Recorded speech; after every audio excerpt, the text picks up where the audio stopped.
Bueno, Hola, bueno, cambiamos de micrófono. ¿Qué tal? Buena tarde a todos. Bienvenidos a nuestro último panel de expertos de este ETC 2017. Y en esta ocasión vamos a discutir los temas de identidad, lengua y cultura. Vamos a estudiar la relación entre ellos y ahorita les voy a explicar en qué consiste. Pero primero quiero presentar a nuestros panelistas. Tenemos con nosotros a la doctora Mary Curran. Ella es decano asociado de Local Global Partnership en la Escuela de Educación de Rutgers de la Universidad de New Jersey. La doctora Curran es miembro de la Facultad de Lenguaje y su investigación está enfocada a los problemas relacionados con los maestros de lenguas y la educación global desde una perspectiva crítica. Ha publicado en revistas tales como TESOL Quarterly, The Journal of Teacher Education y Theory into Practice. La doctora Curran fue especialista en la enseñanza del inglés en Fulbright en Durango en 1991. La doctora Axel Hernández Díaz es doctora en lingüística por la Universidad Nacional Autónoma de México. Es profesora titular del Colegio de Letras Hispánicas de la Facultad de Filosofía y Letras de la UNAM. Sus áreas de interés son la historia de la lengua española, el cambio y la variación lingüística y la enseñanza de la lengua. Es autora de varios artículos y capítulos de libros especializados en historia de la lengua española, en los que ha estudiado la posesión verbal, las preposiciones especiales, la expresión de la localización y de la existencia del español. Asimismo, ha trabajado en el estudio de la historia de la formación de algunas perífrasis verbales. También trabaja en la elaboración de un libro de texto introductorio a la lingüística hispánica y actualmente es coordinadora del Colegio de Letras Hispánicas de la Facultad de Filosofía y Letras de la UNAM. Bienvenida.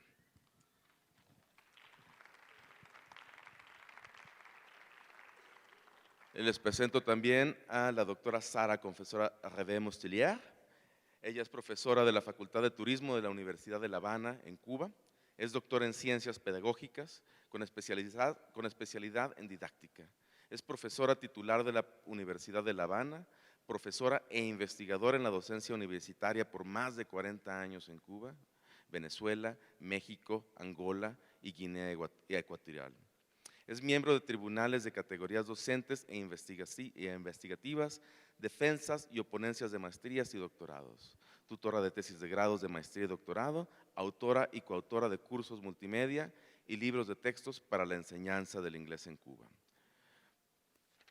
Y un aplauso, por favor. Y vamos a contar con la presencia del profesor Fernando de la Rosa Cervantes, pero se acaba de comunicar hace unos minutos de que en el camino para acá tuvo un percance automovilístico. Estaba esperando la grúa y si puede nos va a alcanzar, va a hacer un esfuerzo por llegar, a pesar ya una vez terminados los trámites legales. Y por último, el último panelista y a la vez moderador de este panel es un servidor, el doctor Fernando Guerrero. Y discúlpenme que me lea en tercera persona. El doctor Fernando Guerrero es doctor en estudios medievales por la Universidad de York y MPhil en estudios nórdicos medievales por la Universidad de Oslo. Se especializó en estudios de culturas escandinavas medievales, así como en el estudio de lenguas germánicas muertas. Fue maestro de lengua y gramática goda y de lengua y literatura nórdica medieval. Actualmente funge como maestro de tiempo completo en la Escuela de Lenguas y está a punto de concluir un libro sobre la historia y orígenes de la lengua inglesa. Gracias. Me siento acá. Bueno, de igual manera que en el panel de ayer, este está estructurado en torno a algunas preguntas. Y para estas preguntas elegí algunos paradigmas en torno a la lengua en general y como expertos en lenguas vamos a responderlos. El primer paradigma que quiero tocar es Language is the mirror of culture, or is it not? ¿El idioma verdaderamente refleja la cultura? Y aquí lo que vamos a preguntarnos es, un segundo, se me perdió, aquí está. Si estás de acuerdo en que el lenguaje es tanto una construcción cultural como una manifestación verbal de la cultura que lo utiliza, por favor explícanos, utilizando ejemplos, algunos de los rasgos idiosincráticos de la lengua en cuyo estudio te especializas. ¿Qué nos dicen estos estos rasgos idiosincráticos acerca de la cultura que utiliza dicha lengua, qué nos dice de su visión del mundo. Y por supuesto, no tienes que estar de acuerdo. Si no estás de acuerdo con este paradigma, explícanos por qué y entonces danos tu punto de vista respecto a este concepto. Le cedemos la palabra a la doctora Mary, por favor. Gracias. Gracias, Fernando. Gracias por la invitación a estar parte de ese panel. Voy a hacer mi intento hacerlo en español, pero puede ser que fácilmente cambio a inglés. ¿O prefieres inglés? Yeah? You prefer English? All right. Okay, sounds good. So for this question, I'm going to answer it on both sides, because I do think that language is the mirror of culture in some ways. I think we're all cultural beings, and so every single part of us is cultural. The language that I'm using is part of my culture. The clothes I'm wearing, the way I act and talk are all a part of my culture. So I think language and culture are completely integrated, and we can't separate it. I also think, though, that the metaphor of a mirror might be something that I would disagree with, perhaps, because a mirror gives you an image and a reflection, and it's also the surface, right?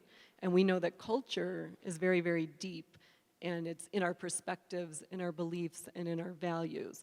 So I think in that way it's different, and I also think that culture and language are both dynamic and alive and changing all the time.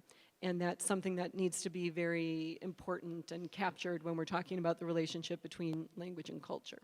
So when I looked at the question, language is the mirror of culture or is it not, that was something that occurred to me.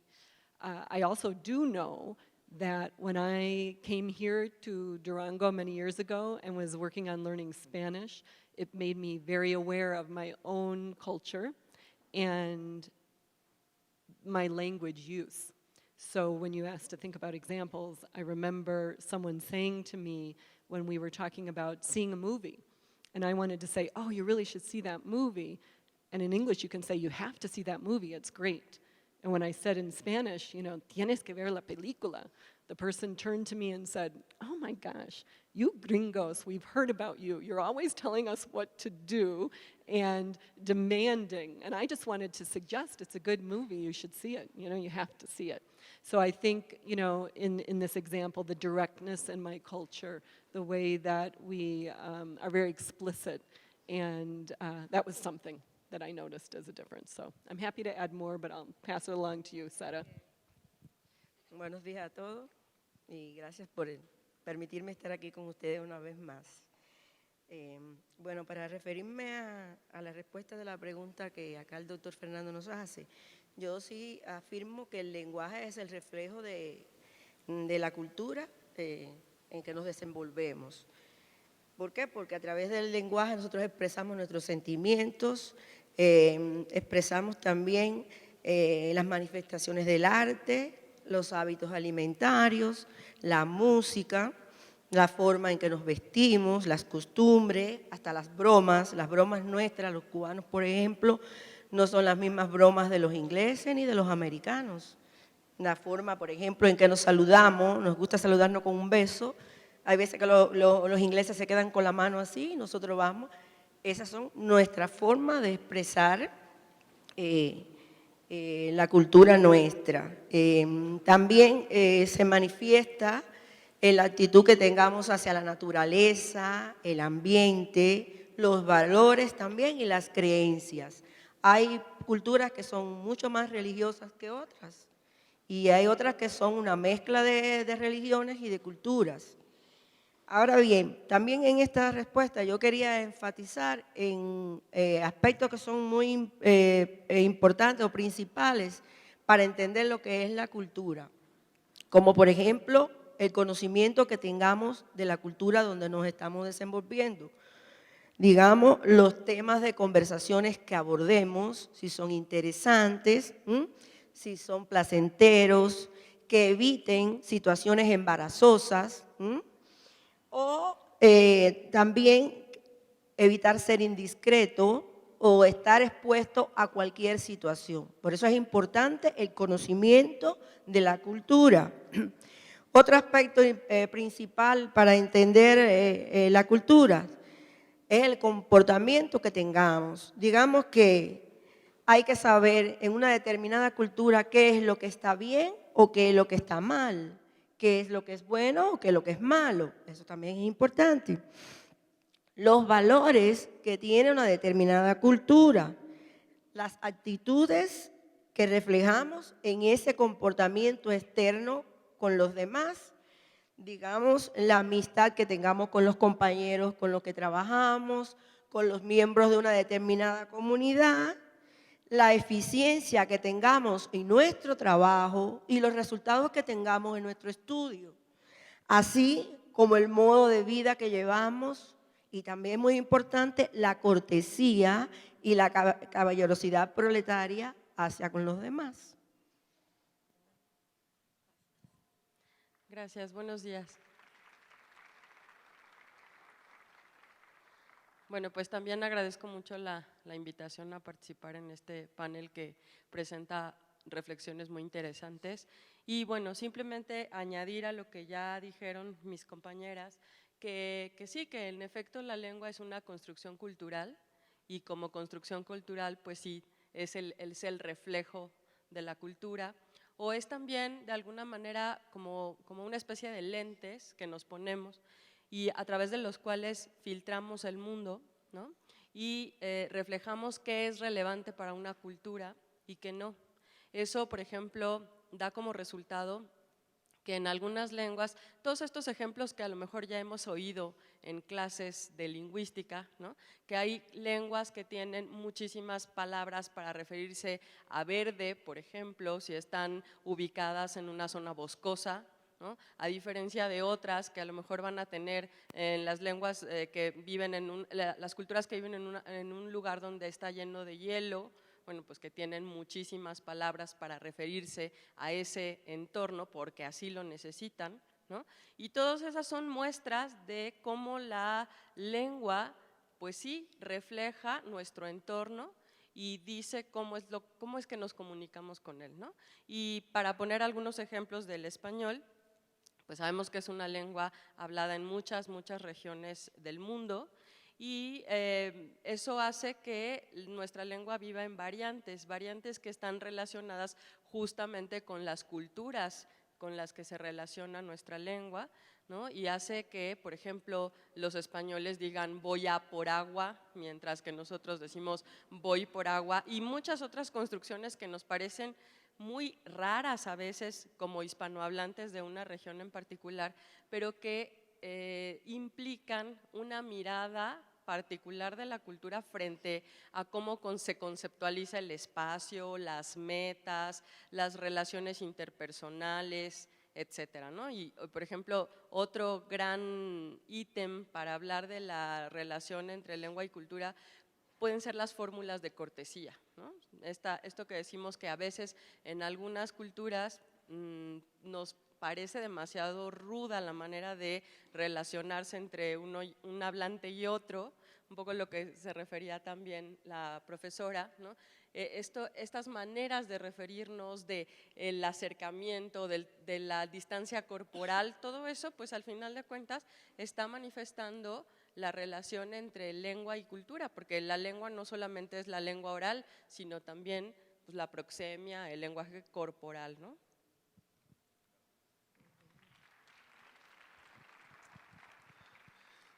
Muy interesante, de hecho. Y la diferencia conmigo es que yo estudio culturas que solamente conocemos a través de su lenguaje. Culturas que murieron hace miles de años, idiomas que ya no se hablan o que han evolucionado en su versión moderna. Y la única manera que yo tengo de aproximarme a las culturas que estudio es su lenguaje no corporal, y la única manera que tengo de entender su forma de ver el mundo es su lenguaje. Entonces yo no tengo ninguna alternativa sino ver el lenguaje como un reflejo del mundo. El lenguaje es un producto de la cultura y la cultura también se construye a través del lenguaje. Entonces, como estudioso de literatura y dado que es mi única herramienta para acercarme a estas culturas, pues me meto mucho a la literatura, ¿no? Y los ejemplos que les quería traer hoy son de una mezcla del anglosajón o inglés antiguo en su contacto con las culturas nórdicas medievales, ¿no? Con los vikingos. Y con ello, bueno, como las lenguas germánicas, no es muy fácil que haya muchas rimas en las lenguas germánicas, ¿no? Tenían que buscar otros medios de expresión poética para comunicarse, y estos medios de expresión poética terminaron metiéndose a su idiosincrasia, ¿no? Lo hacían a veces por medio de la literación, y de lo que les quiero hablar es de los Kenningar, que es una figura alegórica particular de las culturas nórdicas medievales. Los ejemplos de ellos, por ejemplo, se referían al mar como Hronrad. Hron quiere decir ballena y Rod quiere decir camino. Y veían el mar como el camino de la ballena, ¿no? Y tenían muchos de estos, ¿no? Por ejemplo, el brazo le llamaban la montaña del águila. ¿Por qué? Porque los que practicaban cetrería, pues llegaba y se les montaba el águila en el brazo, ¿no? El hacha era el dador de sangre. La batalla le llamaban el tintineo de las espadas. Al oso le llamaban el lobo de las abejas. A la sangre tenían, por supuesto, muchas palabras para sangre, ¿no? Le llamaban el rocío de la batalla, el sudor de la batalla, el mar de las heridas y la cerveza, Ravens Beer, la cerveza de los Ravens. Se me va. Y así tenían muchas palabras, ¿no? que reflejan su cultura. Al rey le llamaban el rompedor de anillos o el amigo de oro, porque su función, entre otras cosas, era dar oro, ¿no? El viento era el rompeárboles. Y todo esto es lenguaje que se utilizaba primero que nada en la poesía, pero se fue metiendo poco a poco en la cultura. Lo topamos no solamente en su lenguaje poético, sino ya en su prosa y a veces en sus registros históricos. Entonces, esta visión del mundo como poética, pues podemos ver que ellos veían tal vez al mundo como una metáfora de algo más, ¿no? Se metió mucho tal vez la mitología, se metió en su manera de entender el idioma. Y por lo mismo, pues ello derivó en que sean culturas a las que les encantaban los acertijos. Mis alumnos aquí de Historia de la Lengua Inglesa conocerán que cada clase les llevo acertijos medievales, porque también las mismas metáforas que utilizan para el lenguaje, pues a la vez son acertijos, ¿no? ¿Qué es la cerveza ¿cómo se llama? Del cuervo? Pues no sé, ya en sí su lenguaje es un acertijo, ¿no? Y ello derivó en un patrón cultural que es el adorar acertijos. Les voy a leer uno en inglés antiguo y va: Wich kom gongan, der weira setten, moni on medle, modes notre, havde en eiran twa, und twa feit, 1200 hevda, hirken womde on 100 twa, mas an eaxle anes weoran, an sidan twa, saga what ich hatte. La traducción al inglés, a ver si la adivinan, los alumnos ya la conocen porque la vimos en clase, es: A creature came where many men sat in council, with wise hearts. It had one eye, and its ears were two. It had 2 feet and 1200 heads, a back and a belly and 2 hands, arms and shoulders, 1 neck and 2 sides, that's front and back. Say what I am called. Les dejo el acertijo para después. Pero entonces esta visión metafórica del mundo se mete mucho en su cultura, ¿no? Y empiezan a producir un lenguaje bastante alegórico que creo yo que permea a toda la cultura. Y ahí es un reflejo del lenguaje, cómo se mete la cultura, y la cultura cómo termina apoderándose de estas transformaciones del idioma, ¿no? No sé si alguien quiere agregar más para esta pregunta o pasamos a la siguiente. Bien. Just to sum up what you said about culture, there are 5 C's of culture: cultural knowledge, cultural preferences, cultural behavior, cultural values and attitudes, and cultural adaptation. I'm going to add something too, because I think his example shows us when we think about English and how much it's changed over time. And when I was talking about this idea of a process and changes, it's ongoing, so something that almost is unrecognizable. And I think we forget, we think English is English. Today we can take a picture of it and describe it, and it's in the process of this dynamic change. The same thing with culture. We're making the language and we're making the culture today, right now, in everything we say and that we do. And this is, to me, one of the most super cool things about life. And it sounds like I'm exaggerating, but I'm not. Because you, in each moment that you make a decision to say or do something, you can continue a cultural pattern or you can break a cultural pattern.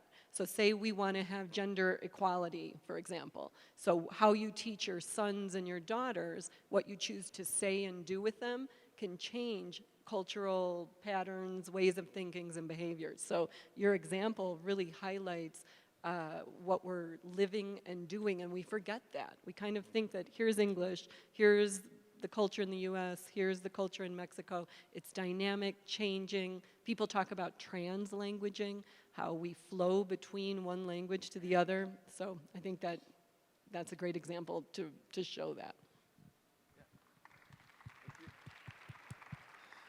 And finally, I want to add a comment on what Sarah said as well, because I was thinking about medieval insults, los insultos medievales. Porque como cultura mexicana, muchos de nuestros insultos son de carácter y origen sexual. Pero estamos hablando de culturas germánicas medievales que tenían una mentalidad mucho más abierta y sus insultos eran de origen religioso, no eran insultos de origen sexual. Uno de los insultos más tremendos que había en la época era fifón, que no quiere decir otra cosa sino demonios. Y ahí es donde todo el mundo pelaba los ojos y se quedaba callado, ¿no? Entonces es un reflejo también de la cultura en su manera de agredir al otro incluso. Sí, justamente has tocado un punto muy, muy interesante que tiene que ver con el ámbito de los insultos, ¿no? Es una manera muy, muy útil para quienes estudiamos la lengua de entender la idiosincrasia de una cultura, ¿no? Porque aunque tengamos el mismo español, por ejemplo, los insultos cambian muchísimo de región a región y a veces lo que a una cultura le sonaría un insulto, al otro le daría risa, porque realmente no estamos compartiendo ese horizonte cultural, ¿no? Te referías al caso del español mexicano, en donde sí, en efecto, los insultos tienen que ver mucho con las cuestiones sexuales, ¿no? A diferencia del español de España, donde lo escatológico, por ejemplo, es un recurso para eso, o el francés también, que tiene muchos términos de la liturgia, de la religión, y pues así podríamos ir viendo de cultura a cultura qué es lo que nos ofende, ¿no? Porque normalmente está relacionado con lo que consideramos tabú, con lo que consideramos sagrado, inaccesible, eso es lo que nos ofende, ¿no? Por eso en México, pues la madre, ¿no? O la palabra madre ha dado origen a tantos insultos, ¿no? Y también a cuestiones semánticas interesantes, porque no solamente lo usamos para molestar o para agredir, porque también puede ser todo lo contrario, ¿no? Puede tener connotaciones positivas. Entonces, es muy compleja la manera en la que se elaboran los insultos en cada lengua, pero sin duda tiene que ver todo con la cultura y con la idiosincrasia de cada pueblo, y eso es muy, muy interesante.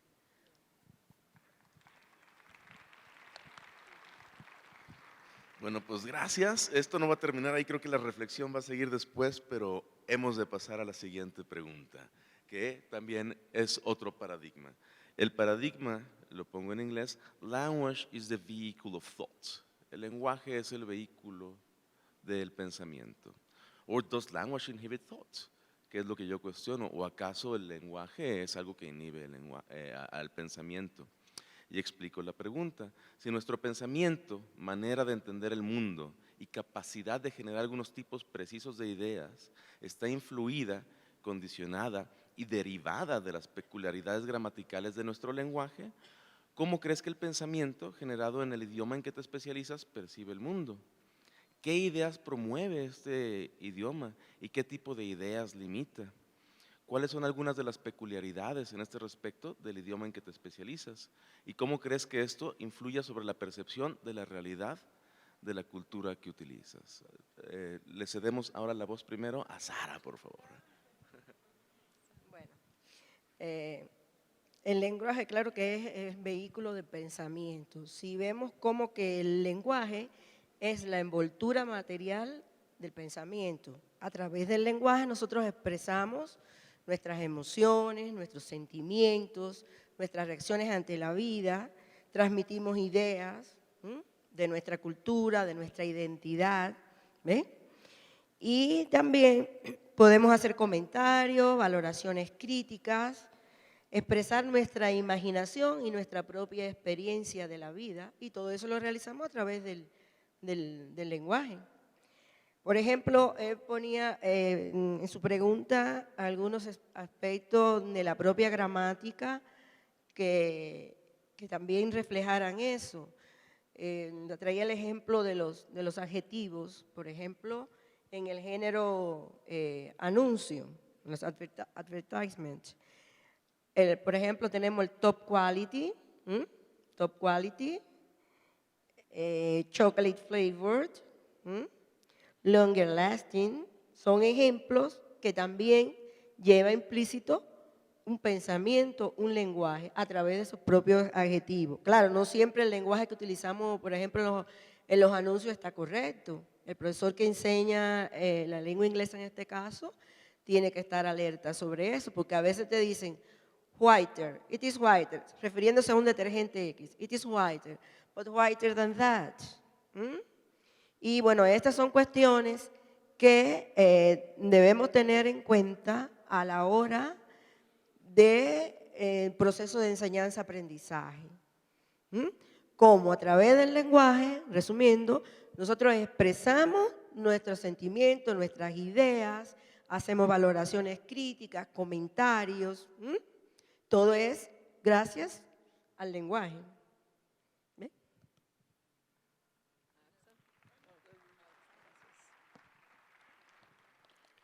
Bueno, como decías tú hace un momento, Fernando, esta es una de las preguntas que más le ha preocupado a la lingüística, ¿no? Como disciplina. Ha habido muchas posturas, ha habido gente que dice que sí, ¿no? O sea, que la lengua limita el pensamiento y que no se puede ir más allá, ¿no? O sea, es una cuestión muy determinista. Sin embargo, pues en un contexto como el actual y en un evento como este, justo nos tenemos que dar cuenta de que eso no es así, ¿no? Es decir, que yo creo que es una relación de ida y vuelta siempre.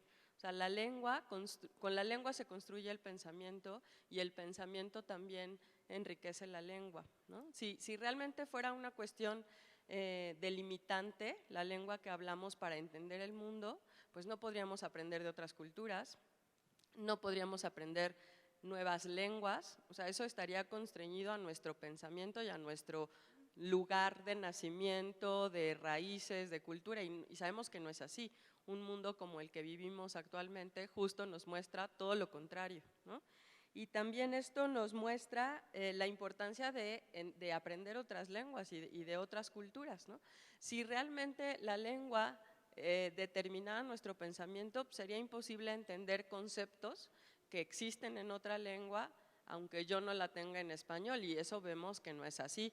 Todos los estudiantes de la Escuela de Lenguas pues se dan cuenta de que aprenden la lengua, pero también la cultura, las lecturas, y que eso nos abre una visión de mundo y un panorama diferente, que aunque no tengamos una palabra que signifique lo mismo en español, se puede construir el pensamiento y se pueden hacer todas estas explicaciones de las metáforas que mencionabas tú hace un momento y decir, bueno, cómo mi cultura lo entiende de una manera porque no tengo una palabra para eso específicamente, pero entiendo el concepto y lo puedo hacer mío, lo puedo incorporar y eso modifica mi manera de pensar, mi manera de ver el mundo y me acerca también a las culturas que no son la mía, ¿no? Entonces, sin duda creo que estamos muy lejos en estos momentos de pensar que la lengua constriñe el pensamiento.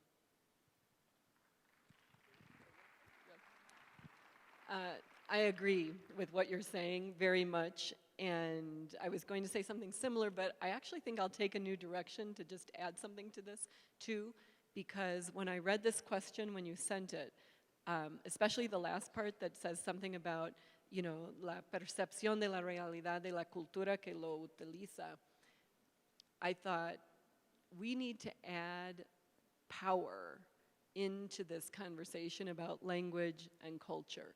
Because when you say language is the vehicle of thought, you know, right now I'm putting my thoughts into my words, and obviously the words can't capture everything. And as you were saying, we learn other cultures, other words. It's not that deterministic. But when you put power or a government or an army behind language and thoughts, it gets very, very serious and concerning. And I'm sure you all know why I'm bringing this up right now. You know, the discourse, the language in my country is having consequences. And you know, there's linguistic theory that looks at speech acts and the way that language can do things. You know, if someone who can say, I now pronounce you husband and wife, those words do something. It causes a marriage. And I think what a lot of people in my country are worried about right now is the language that we hear from the administration and the effects that's having on people's lives. And I mean, I could go on and on about that. But anyway, I just want to bring in, I think, thinking about power sort of changes what happens in terms of language and culture. But I certainly don't think it's deterministic. I agree with what both of you were saying, but I do think it's something important to layer into the discussion. Because language and thought can turn into ideologies that can have strong effects. And we all need to be really worried about that and working and fighting against it. Gracias. Sí, de hecho, como dice Mary, cuando formulé esta pregunta estaba leyendo 1984 de George Orwell y estaba pensando precisamente en la construcción del lenguaje con la ideología y cómo le sirve al poder para manipular a los sujetos del poder al crear una serie de neologismos que cargan una ideología tal vez contraria a lo que originalmente quieren decir. Pero bueno, vuelvo yo un poco a mis idiomas medievales, ¿no? Y sabemos, y yo veo como bilingüe, trilingüe o lo que sea, que no pienso diferente, no pienso igual en un idioma que en otro. Mis construcciones de ideas difieren en inglés, a español, a cuando pienso en noruego o en francés. Independientemente de mis limitaciones de vocabulario, ¿no? Simplemente no se me facilita más pensar unas cosas en un idioma que en otro, que fue lo que me llevó a formular esta pregunta también, aparte de George Orwell, que me encontraba leyendo en esos momentos, ¿no? Y lo que veo es, creo uno de los ejemplos que les ponía es, en inglés actual, el futuro perfecto no existe. De hecho, el futuro perfecto, comeré, no existe en las lenguas germánicas. Esto viene desde el indoeuropeo, desde que el indoeuropeo se transformó a lenguas germánicas, desapareció ese tiempo verbal. Entonces, el decir I will eat, or I must eat, or I have to eat, no es lo mismo que decir comeré. En las lenguas germánicas implica una voluntad de comer.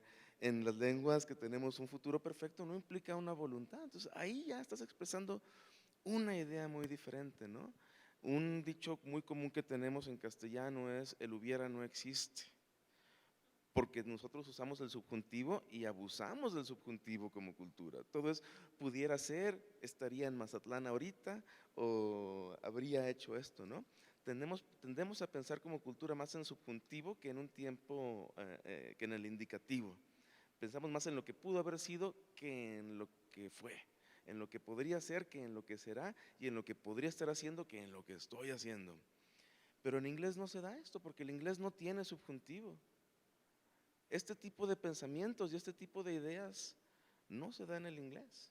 El inglés antiguo lo tenía, había subjuntivo antes. Nunca hubo futuro perfecto, pero el subjuntivo desapareció un poco cuando llegaron los vikingos, invadieron Inglaterra por ahí 793 y para el año 1000 ya no hay registro de subjuntivo en anglosajón o va desapareciendo y quedan muy pocos verbos en subjuntivo ahora en inglés, como would, por ejemplo, ¿no?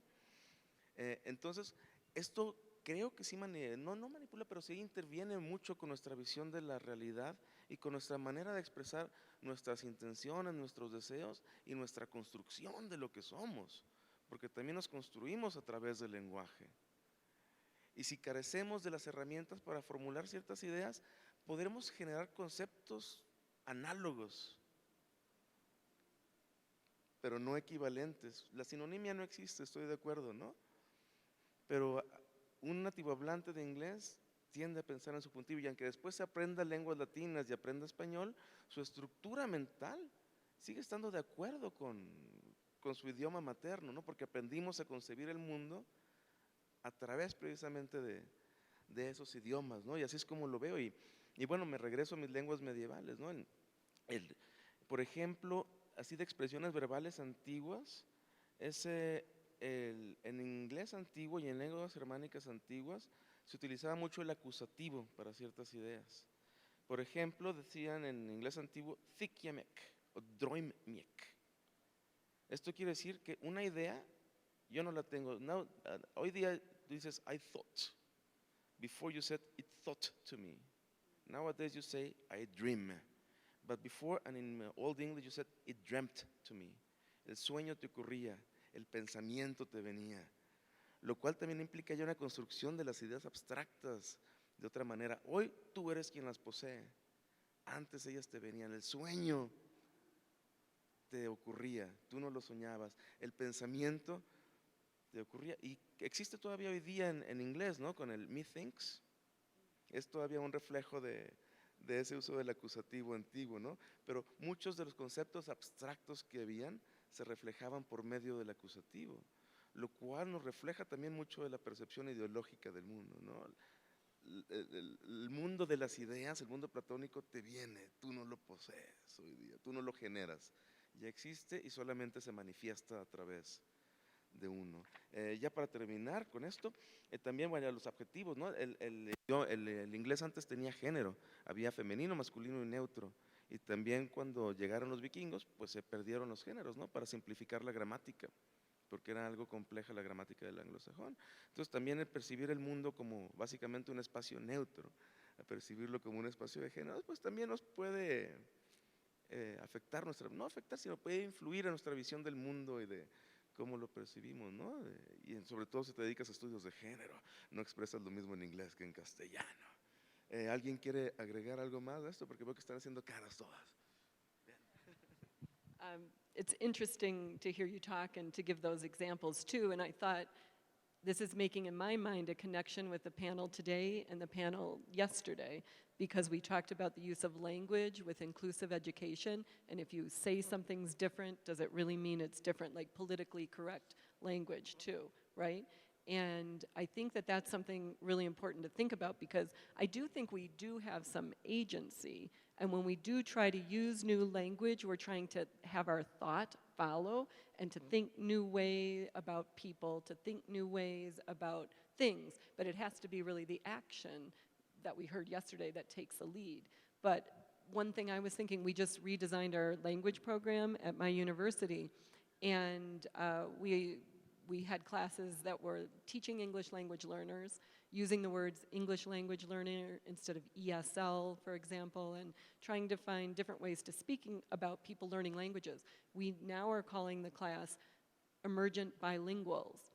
And the idea is we are all, every one of us, emerging as a bilingual. And you said it too when you were talking about all the languages that are in your head and the resources you have at your disposal to use all the time. So I think that by making strong decisions about the language we use, it indicates the thought, the ideology behind it, and it leads us in a direction. And talking about my own government again too, with this alternate facts, these things that are not truths and out there, that leads us in a direction as well. So we really need to be careful about language and thought connections. We're good?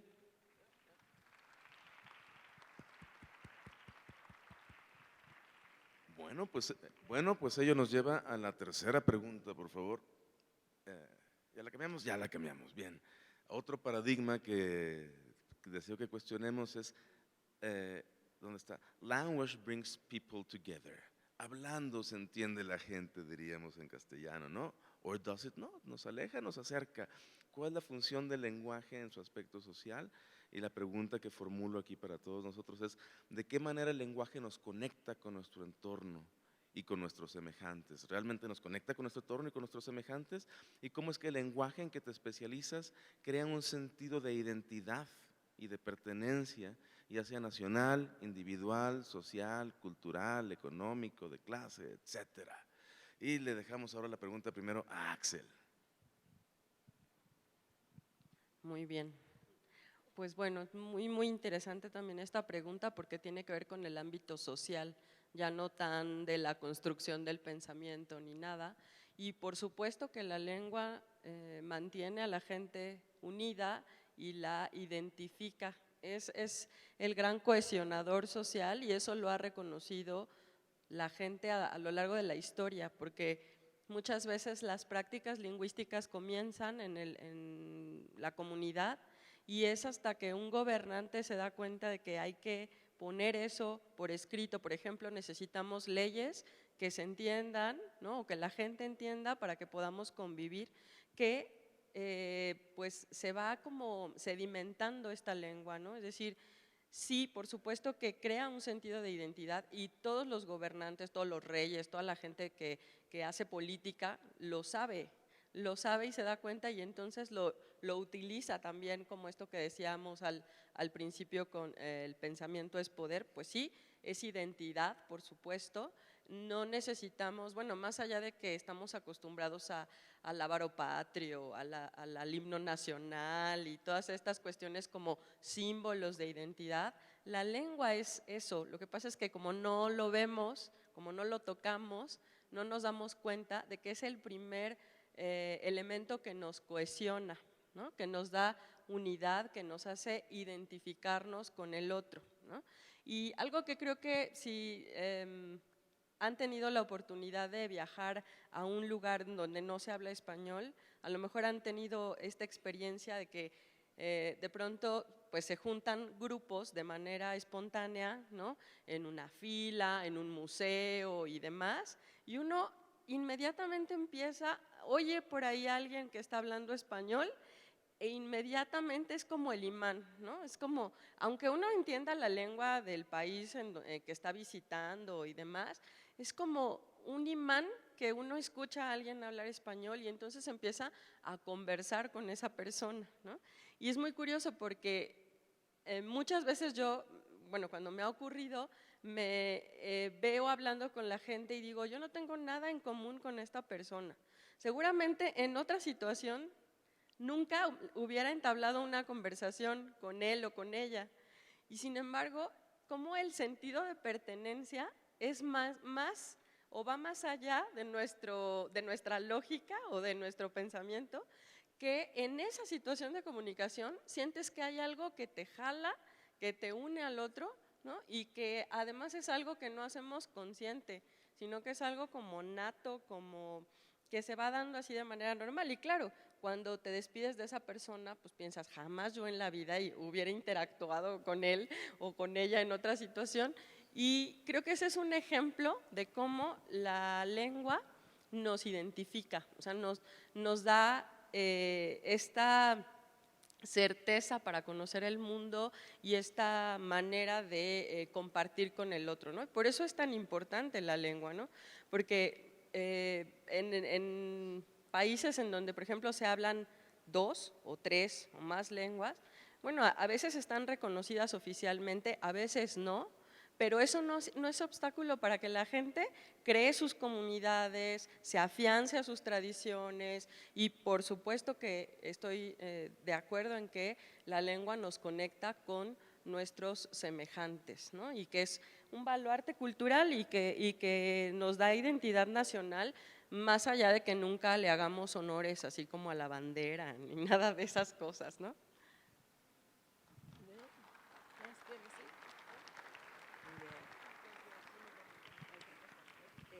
Retomando el tema que Excel aborda sobre la unión, muy bien, yo insisto que nosotros como docentes, desde nuestras aulas, debemos trabajar para desarrollar en nuestros estudiantes las habilidades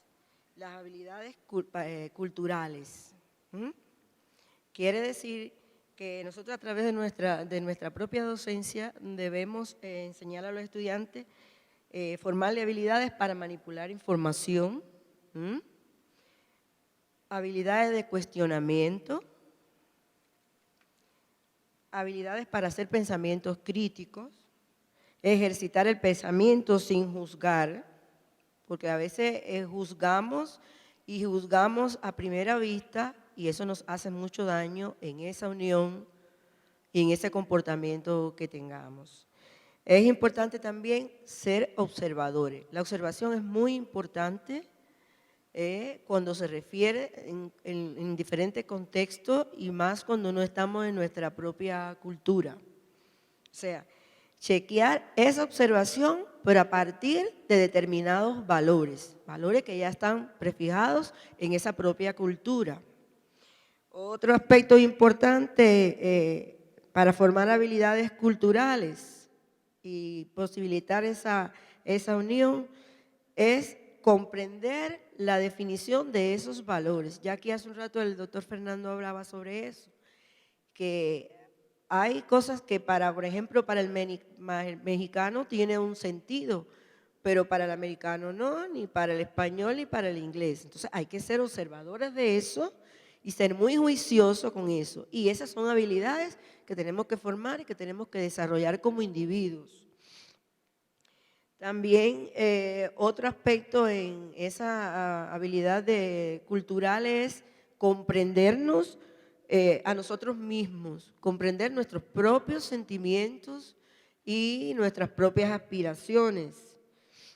Y por último, en esos aspectos para formar la habilidad cultural está la habilidad de comparar, tener mucho juicio al comparar una cultura con la otra, sin juzgar a nadie, sin menospreciar ninguna otra cultura, sin sobrevalorar nuestra propia cultura. Es la manera que yo veo de que nosotros podamos hablar un mismo lenguaje.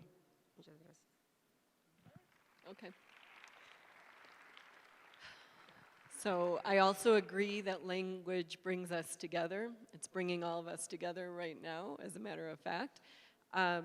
And I think you're right about how powerful it is if you hear your language and you can make that connection with someone, and how it allows us the entry into the other culture and the other ways that people think. So again, I think I'll try and just say something different too, because I was thinking how it's a little bit dangerous sometimes, though, when we think language brings us together. So language brings us together, but at the same time, we don't always know what the other person is thinking. We might bring some stereotypes along with it that could be dangerous. We have to learn deeply about the new culture within which we're using a new language, and we probably all agree about that, with that too. I think it's interesting what's happening with English in the world, and I think that language has a danger. It brings us together, of course. It's like the lingua franca, right? We can all use it. But what if, using you as an example again, I know you were in Korea, right? And so if you're there, you probably use English sometimes to communicate with people. So if it's used to communicate, and I'm assuming you were learning Korean too, but if you're not getting in the Korean and you use English as a medium to connect, you might be brought together but not as deeply connected as possible. So I think sometimes it's a risk if we don't learn all the multiple languages or deeply get to know the cultures. So it brings us together, but sometimes it can mask things too. Gracias. Mi visión es tal vez un poco más pesimista, pero no les debería extrañar a los que me conocen. Pero yo veo, sí, el lenguaje nos acerca, nos comunica, pero también crea la ilusión de comunicación. Un ejemplo, yo soy ciclista. Para mí la palabra carro quiere decir peligro. La palabra automóvil implica peligro. Yo digo carro y lo primero que pienso es peligro. Para otra persona podrá implicar clase social. Para un adolescente podrá implicar la habilidad de sacar a la novia a pasear. Para el repartidor de pan implica la manera de ganarse la vida, ¿no? Todos entendemos y tenemos el mismo referente, pensamos en el mismo objeto, pero lo percibimos de manera diferente. De tal manera que cuando tenemos una conversación, sí, todos entendemos el significado de las palabras, pero para cada uno también tiene una significación especial. De tal manera que entendemos el sentido, pero la comunicación no es perfecta. No existe, es una ilusión también, ¿no? Sobre todo cuando se da entre culturas, ¿no? Leer el Quijote hoy día con nuestro castellano del siglo XXI, no lo leemos igual que lo leía alguien del siglo XVI. El lenguaje sigue siendo el mismo, las palabras siguen siendo las mismas, la definición en el diccionario no ha cambiado, pero nuestra percepción de ese lenguaje es muy diferente, ¿no? Es falaz lo que entendemos, lo que entendía alguien antes. Y eso es a lo que iba Borges con su Pierre Menard, autor del Quijote, ¿no? Que es cada vez que lees algo lo reescribes porque tú le dotas de sentido a cada palabra y se lo dotas de acuerdo a tu propio pasado y a tu propia manera de entender el mundo. Entonces sí nos acerca, pero también crean la ilusión de que nos estamos entendiendo. Pero bueno, me regreso a mis vikingos y a mis anglosajones, ¿no? Que uno de mis ejemplos favoritos de cómo nos acerca y cómo nos puede acercar es el mismo nacimiento del inglés, ¿no? Y la historia de cómo el inglés perdió su gramática, la primera pérdida de gramática, porque tuvo otra cuando llegaron los franceses a invadir Inglaterra, ¿no? Pero el anglosajón era una lengua altamente declinada, muy compleja, y no era un idioma, eran muchos dialectos germánicos de todas las tribus que invadieron Inglaterra, que poco a poco se fueron uniendo, pero después llega una tribu o un grupo de gente que los termina de unificar a todos, que son los vikingos. Llegan los vikingos, conquistan Inglaterra y hablaban básicamente la misma lengua. Era un dialecto más de todos los dialectos nórdicos, simplemente que había 400 años de distancia y de evolución entre uno y otro. Se podían entender, pero no entendían los casos gramaticales. Es como si llega un italiano ahorita y habla de un cane, due cani. Por entendemos la raíz can, que quiere decir perro, pero la terminación e en español, que ya le dice que es singular, y que implica el plural, para nosotros es un can, dos canes. Y tal vez entendamos más que la terminación e implica el plural, mientras allá es el singular. Entendemos que estamos hablando de un perro, pero no sabemos de cuántos perros, ¿no? Y así con casos más complejos, porque había nominativo, dativo, genitivo, dativo y acusativo. Sí, cada uno tenía terminación. La raíz era la misma, pero las terminaciones es lo que creaba la confusión. Igual con los verbos. La manera más fácil de resolverlo, pues quitemos las terminaciones. Y utilizamos preposiciones en vez para saber si estás hablando que esto viene de un perro o es para un perro, o si le pertenece a un perro, ¿no? Y ahí es donde entran las preposiciones sobre el idioma. Entonces, los vikingos aquí fueron una fuerza unificadora para el lenguaje inglés, ¿no? Y ahí estaba un poco la voluntad de entendernos. Todos hablamos dialectos diferentes de un mismo idioma, pues convirtámoslo en un mismo idioma y así nos entendemos. No fue un proceso consciente, ¿no? Ni inmediato, o sea, hubo una transición de muchos años. Pero ahí hay un ejemplo, creo yo, de cómo el lenguaje acerca a la persona si hay voluntad, pero a la vez cómo el lenguaje es una ilusión de comunicación. No sé si alguien quiera agregar algo más a esto. ¿No? Ok. Qué bueno, porque ya se nos está acabando el tiempo. Traía una última pregunta, pero creo que la dejamos. Esta pregunta ya no se las mandé, la traía por si por alguna razón la plática no daba para tanto, es un barco salvavidas, pero no se necesitó. Pero bueno, entonces pasamos, yo creo, a preguntas de la audiencia durante estos últimos 15 minutos, preguntas y comentarios. ¿Hay alguien por ahí?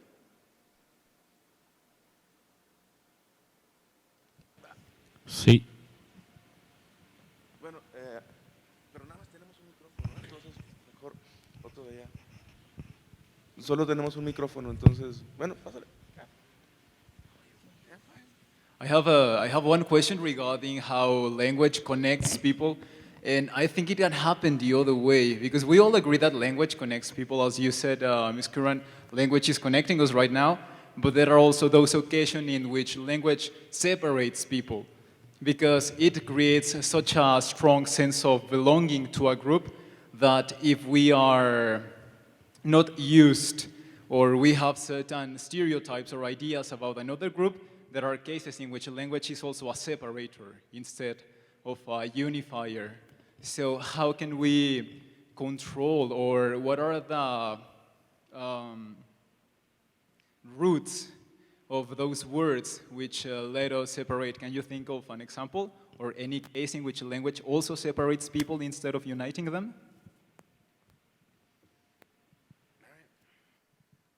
Yeah, that's a complicated question, to think of cases where language separates people. I think in my context in the United States, we do it sometimes when we indicate to people that they speak the wrong language. You know, we have immigrants coming to our country speaking lots of different languages, and we don't seem to appreciate that. I don't quite understand it because we have so many people who speak different languages. And people sometimes feel discrimination when they speak English with an accent, for example. That's another way to make someone feel that they don't belong.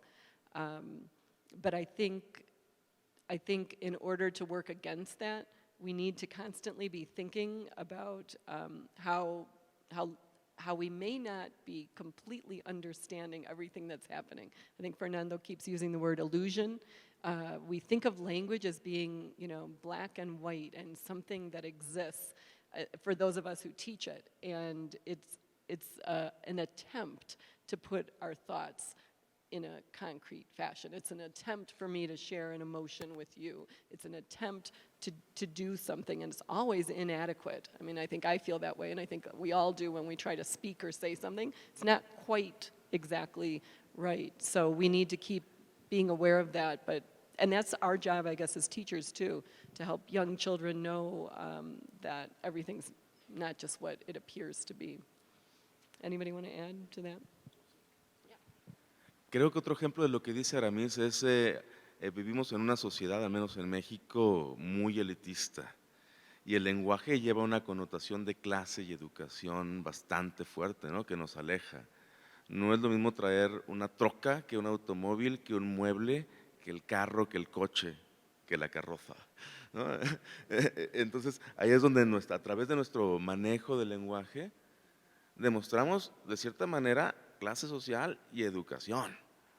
Y de alguna manera eso puede crear alguna barrera al estar hablando con alguien, ¿no? Te das cuenta y en ese mismo momento sigues comunicándote, pero cada quien toma su lugar. Y ahí sería una manera de acercarnos a la vez que nos dividen, ¿no?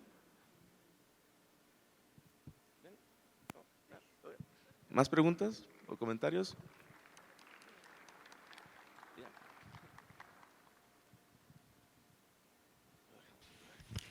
Buenas tardes. Yo tengo una pregunta que tiene que ver con el uso de la tecnología. Vaya, hablamos de cultura y un factor muy importante son las zonas geográficas, ¿verdad? Entonces esto en sí va enriqueciendo a cada grupo y se va desarrollando la cultura. Pero había ese factor geográfico que delimitaba una de otra. Hoy en día, con el uso de la tecnología, pues ya ese factor pues está ahí entredicho, ¿no? ¿Por qué? Porque las personas, independientemente del grupo cultural al que pertenecen, se comunican. ¿Cómo visualizan ustedes esa armonía? Porque se habla de una cultura global, ¿verdad? Que pues yo en lo personal, a lo mejor por mi edad, no veo muy concreta. A lo mejor los chavos sí se identifican. ¿Cómo será cuestión de una guerra cultural tecnológica, de una habrá armonía cultural a través de este uso de tecnología? A ver, yo.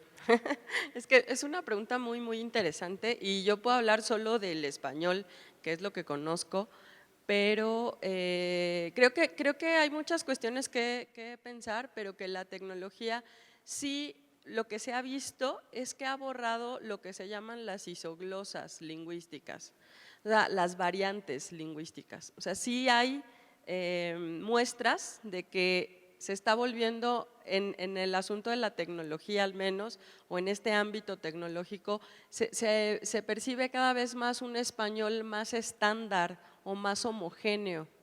Y creo que eso tiene ventajas y desventajas, como siempre, ¿no? Porque nos acerca a una comunidad de habla mucho más grande, mucho más homogénea, que se puede entender independientemente de a qué variante del español pertenezca una persona, pero bueno, también trae a colación todo lo que trae como desventaja la globalización, ¿no? Es decir, que también se pierdan diferencias culturales que pueden ser valiosas. Y creo que a lo mejor un ejemplo que nos podría servir es el caso de la comida, ¿no? La globalización nos ha acercado a poder comer cosas que antes no podíamos encontrar en nuestro contexto inmediato, y eso puede ser bueno y ser malo al mismo tiempo, ¿no? Puede traernos esta ventaja de conocer la cultura de otro, la comida de otro y demás, pero también como una, digamos, consecuencia inevitable trae el hecho de perder lo propio, ¿no? O de hacerlo a un lado, etcétera, ¿no? Entonces, ¿qué va a pasar exactamente? No sabemos. ¿Y qué tan buena puede ser esta homogeneidad, esta estandarización? Bueno, creo que tendrá su lado positivo siempre y cuando no perdamos de vista la riqueza también que puede haber o que tiene que haber en la cultura o en las diferentes manifestaciones de la cultura. Quizá lo que queda es ser conscientes de eso y adaptarnos a los contextos, ¿no? Habrá contextos en los que sea muy útil una comunicación mucho más estándar, mucho más homogénea, pero habrá contextos, el familiar, el íntimo, etcétera, en donde creo que sí tenemos que seguir defendiendo y seguir, digamos, conservando nuestras diferencias y nuestras variedades que al final de cuentas enriquecen también las culturas, creo.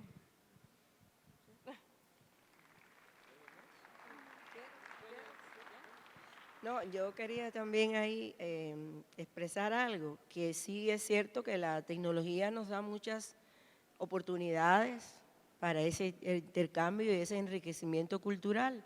Claro, lo que pasa es que nosotros como profesores de lenguas, tenemos que estar muy alerta sobre esos aspectos que sí inciden en la formación de los educandos. Y entonces también hay herramientas dentro de la propia tecnología que ayudan a perfeccionar esos procesos. Solo es nosotros hacer uso de ello y bueno, alertar a nuestros estudiantes y al personal que esté a favor de nuestra formación a hacer un uso correcto de esa tecnología para que no vaya en detrimento de los logros culturales que tengamos, sino más bien que los fortalezcan y los enriquezcan. Y bueno, esa es la tarea que tenemos porque es indudable el impacto que tiene la tecnología en nuestras vidas, cómo nos humanizan más los procesos, desde que vas a hacer una tomografía, desde que vas a un cajero en el banco, desde que te tienes que comunicar con alguien que está allá en Japón, en China, y estás aquí ahora mismo en Durango. Entonces, lo que hay que saber, darle un uso racional y positivo a la tecnología y luchar contra el detrimento, porque es verdad que también con el uso de las tecnologías ya no muchos se leen un libro, ya no muchos no te escriben correctamente y a veces el lenguaje es muy informal y muy chabacano. Entonces, bueno, para eso están los foros de discusión, los chats didácticos, el correo electrónico, que el profesor puede utilizar ese tipo de herramientas que nos brindan las tecnologías para, bueno, enriquecer también nuestra cultura.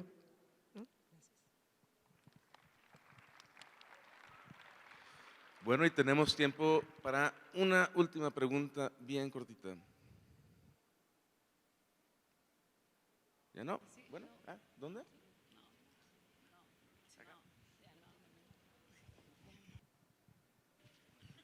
Bueno, adelante, Ulises.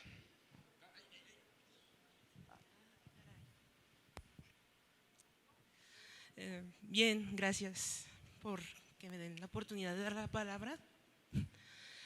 Bien, ahorita que se habla de tecnología y se habla de que todo ahorita está interconectado, de que cosas que no había aquí antes están muy disponibles y se está como que homogeneizando las culturas. ¿Ustedes qué opinan acerca de esta situación actual? ¿Qué creen que deberá ocurrir?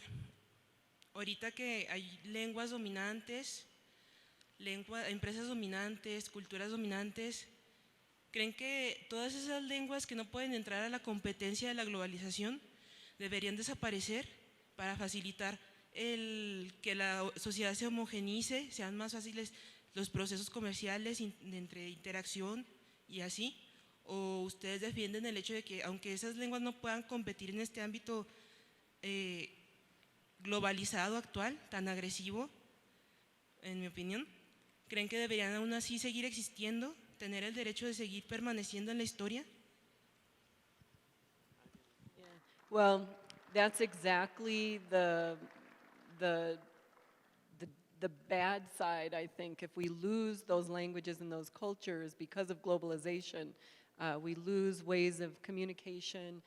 We lose cultural information that only belongs to those cultures. So I think we have to look for a way to preserve at the same time that we have tools of communication that brings us together, and look for more, additive bilingualism, that people are adding new languages, not subtracting languages. But it's a difficult challenge because we only have so much time, we only have so many efforts that we can make. But yeah, I mean, I would imagine everybody in this room wants to keep the languages. Anybody want to add to that?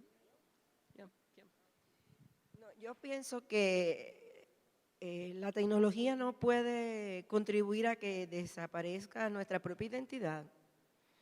Todo lo contrario, nosotros tenemos que, atemperarnos a los tiempos modernos, al uso de la tecnología. Pero, por ejemplo, a mí no me gustaría dejar de ser cubana, ni de usar las bromas, ni los chistes, ni saber cuando pase por ahí que es un cubano, que es un mexicano, que es un americano. La tecnología, nosotros, no podemos permitir que eso vaya en detrimento, todo lo contrario, a enriquecer un poco más nuestra propia cultura, nuestra propia identidad. Por de ahí los términos importantes que están muy de moda ahora, la intraculturalidad y la interculturalidad. En la intraculturalidad usted estudia los conceptos, ideas de una cultura con respecto a otras, pero la interculturalidad ve todo lo que tiene esa cultura, se adapta a lo que tiene ella, cambia, pero no pierde la esencia suya. Ese es mi criterio con respecto a eso. Y gracias.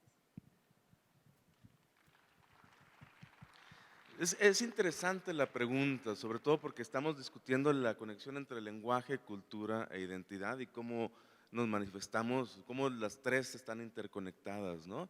Y la cultura global pues está amenazando tal vez a diluirnos, pero creo que si seguimos el ejemplo de la historia, si vemos lo que pasó con las lenguas indoeuropeas, ¿no? Bueno, con el proto-indoeuropeo, que terminó diversificándose en docenas de lenguas. Entonces tal vez en algún momento sí tengamos una cultura global en la que todo el mundo hable inglés y supongamos que suceda algo y todo el mundo habla exactamente el mismo dialecto de inglés, pero la lección de la historia es que la diversidad va a estar ahí, ya sea por climas, por cultura, por tipo de alimentación, y digamos que el día de mañana se homogeneiza y el planeta solamente habla inglés. Bueno, pues empezará un proceso de diversificación de nuevo, ¿no? Como pasó después, porque la diferencia pues no va a desaparecer. Y con esto yo creo que ya terminamos justo a tiempo. Entonces les queremos dar un agradecimiento a nuestros panelistas. Agradecer un aplauso para nosotros. Gracias por su asistencia y espero hayan disfrutado este ETC 2017.